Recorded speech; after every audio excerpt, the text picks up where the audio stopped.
নমস্কার, মিষ্টিস কিচেনে আপনাদের সবাইকে স্বাগত। আজ আমি আপনাদের বানিয়ে দেখাবো ভোলা মাছের ঝাল। ভোলা মাছ খুব সুস্বাদু মাছ, আর আমি যেভাবে ঝাল বানাবো এভাবে ঝাল বানালে খেতে ভীষণ ভালো লাগে। আমি কড়া বসিয়েছি গ্যাসে। কড়ায় আমি সর্ষের তেল দেবো।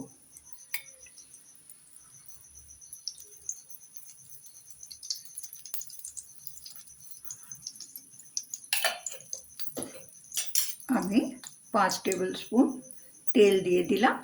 দিয়ে এবার আমি 5 টেবিল স্পুন তেল দিয়ে দিয়েছি। দিয়ে আমি এবার মাছগুলোকে ভেজে নেব, লাল লাল করে ভেজে নেব।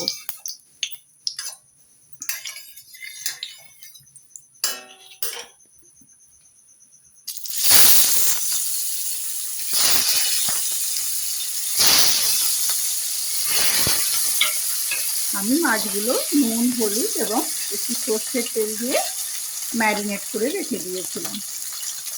ভোলা মাছ খুব নরম মাছ, তাই এগুলোকে একটু সাবধানে ভাজতে হবে, নাহলে মাছগুলো ভেঙে যাওয়ার সম্ভাবনা থাকে। আপাতত আমি মাছগুলোকে ভেজে নেব।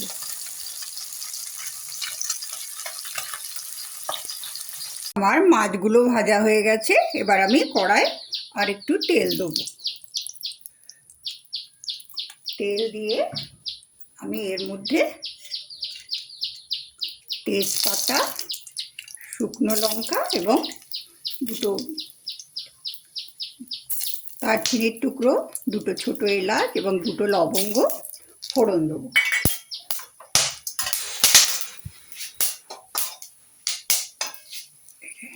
দিয়ে আমি এর মধ্যে পেঁয়াজ বেটে রেখেছি, একটা মাঝারি সাইজের পেঁয়াজ বেটে রেখেছি, সেইটা দিয়ে দেবো।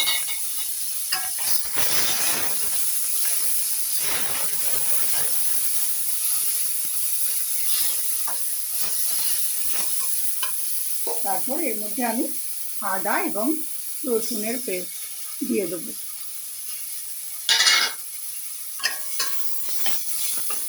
এগুলো দিয়ে আমি একটু ভালোভাবে এগুলো ভেজে নেবো, যাতে আদা রসুনের কাঁচা গন্ধটা চলে যায়।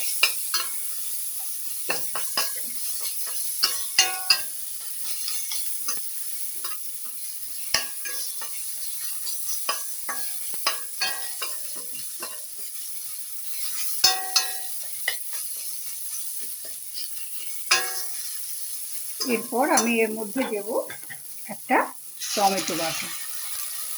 আমি একটা টমেটো, মাঝারি সাইজের টমেটো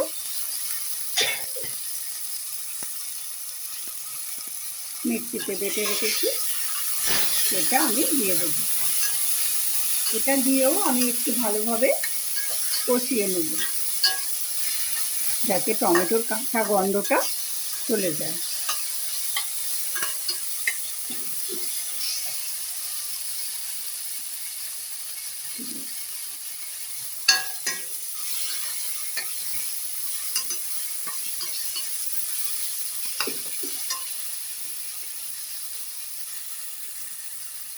পেঁয়াজ, আদা রসুনগুলো ভালোভাবে কষা হয়ে গেছে। এবার এর মধ্যে আমি একটা মশলা দেবো। এতে আমি ধনে, জিরে, হলুদ, গুঁড়ো হলুদ এবং গুঁড়ো লঙ্কা দিয়ে এটাকে একটা জল দিয়ে গুলে রেখে দিয়েছিলাম।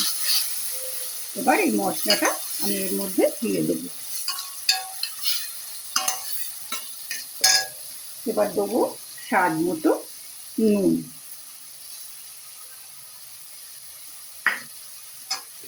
আর দেবো দুটো কাঁচা লঙ্কা। এটা দিয়েও আমি 2-1 মিনিট একটু কষে নেব।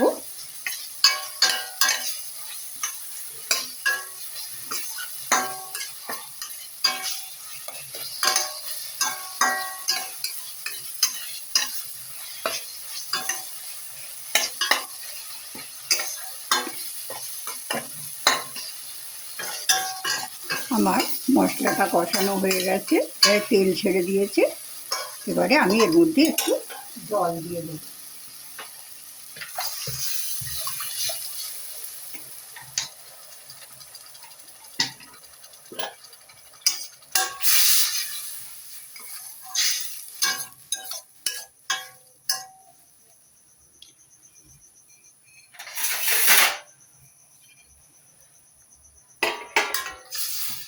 এবারে আমি ওপর থেকে এই ভেজে রাখা ভোলা মাছগুলো দিয়ে দেবো এর মধ্যে।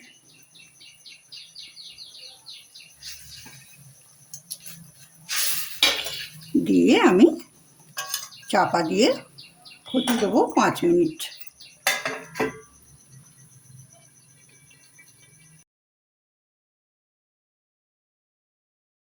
আমার ভোলা মাছের ঝালটা হয়ে গেছে। এখন আমি উপর থেকে একটু গরম মশলা ছড়িয়ে দেবো।